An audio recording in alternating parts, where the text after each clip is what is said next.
Assalamu alaikum. My name is Faryal. Welcome to my channel. Today we are going to discuss about the remaining portion of MCQs 2011 past paper zoology, CSS zoology. Let's start with the MCQ number 11. The extinct vertebrates are option A Elasmobrachiae, option B Placodermi, option C Osteichthyes, option D all of these and option none of these.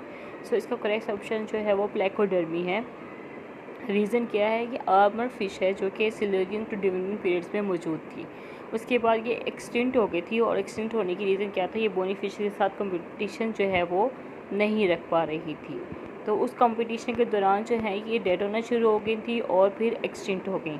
आपका MCQ number 12 है. The type of scales found in a shark is option A placoid scales, option B granite scale, option C cosmoid scale, option C cycloid scales, option E none of these. So option is the correct one, जिसका जो है कि पेलाकॉइड scales.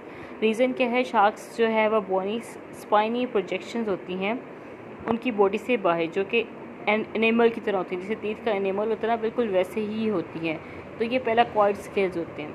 ठीक है, spiny projections होंगी. Bony fishes shark है वह बोनी spiny projection जो कि एनिमल की तरह होती है, जो कि इनका तीस भी कहा जाता है, इनको दर्मल तीस भी कहा जाता है. कि पेलाकॉइड स्केल्स जो हैं वो शार्क की ऊपर मौजूद होते हैं. MCQ number 13. All of the following animals have 3 chamber heart except.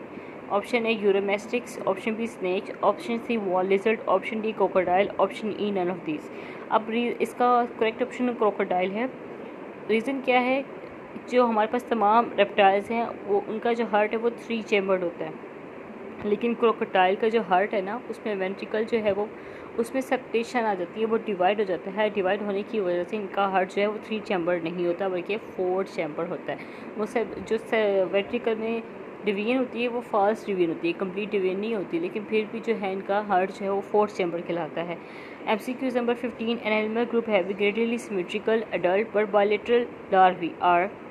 Option A annelids, option B echinoderms, option C chordates, option D all of this, option E none of this.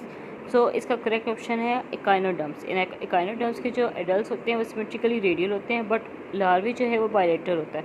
Reason क्या है, देखें जैसे adult बड़ा होना शुरू हो जाता है उसकी बॉडी पूरी ग्रो कर जाती है तो वो बायलेट्रिक रेडिली उसकी सिमेट्री हो सकती है, लेकिन बायलेटरल उसकी होती है. Option MCQ number 15. Which of the following is not an extra embryonic membrane. Option A pleura, option B amnion, option C chorion, option D allantois and option none of these. So this correct option is option A pleura. Reason क्या है, जो amnion, chorion, allantois है ये सारी की सारी extra embryonic layer हैं, लेकिन पेलूरा जो है वो एक ऐसी लेयर है जो कि चेस्ट कैविटी को और लंग्स को लाइन करती है, मतलब उसके इर्द गिर्द मौजूद होती है और वो प्रोटेक्ट भी करती है लंग्स को और कुशंस भी प्रोवाइड करती है लंग्स को ताकि वो बच सके डैमेज होने से और शॉक से. MCQ number 16. The egg-lying mammals such as duck bill, platypus and spiny ant-eater are found in option A Asia, option B North Africa, option C South America, option D Australia, option E none of these. So its correct option is option D Australia. duck bill platypus Australia में पाए जाते हैं.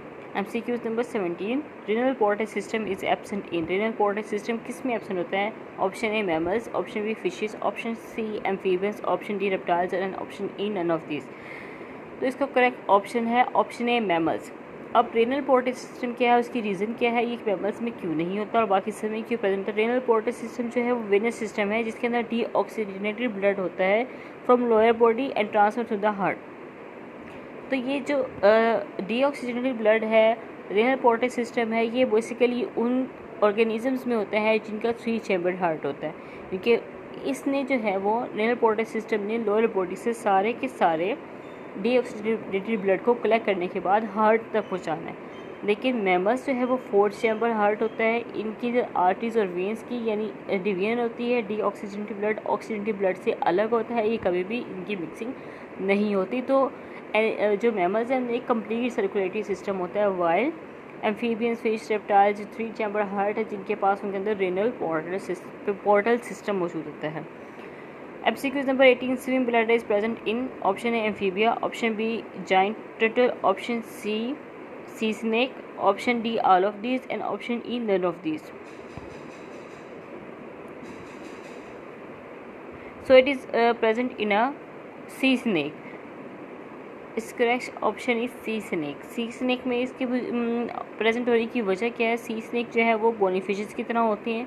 अब swim bladder का काम क्या होता है? बायंसी रेगुलेशन करना, साउंड प्रोड्यूस करना, हेयरिंग में फिशेस को हेल्प करना, और डोर्सल साइड ऑफ फिशेस पे मौजूद होते हैं.